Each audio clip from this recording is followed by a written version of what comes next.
Doctors कहते हैं king साहब हमारी बॉडी ऑटो रोटेशन पर लगी हुई है, ऐसे हो तो ऐसे हो जाता है निजाम, उनके लिए जननाइट शरबत है जी।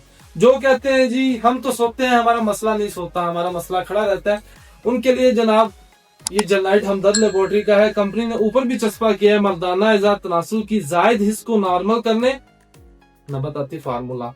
तो जनाब इसका बहुत अच्छा रिजल्ट है। सुबह शाम 2-2 चम्मच लेने होते हैं नीम गर्म दूध के साथ।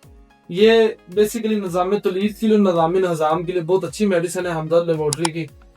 इसके साथ हमारे कैप्सूल यूज करवाते हैं, जननाइट कैप्सूल है, ये जननाइट शरबत है। सुबह शाम सिर्फ 3 दिन में वाज़ह रिजल्ट। ये मुकम्मल जो ट्रीटमेंट है मादा हयात को पैदा करती है, गाढ़ा करती है। और दूसरे नंबर पर जो जायद हिस्स है, मतलब जो कहते हैं आधे आप तो भाई बाहर हो गए हैं, मतलब चीख पटाख डम डम खड़ा ही रहता है, तो उनके लिए जनाब इसका बहुत अच्छा रिजल्ट है। मजीद अपने भाई को दुआ में याद रखिएगा।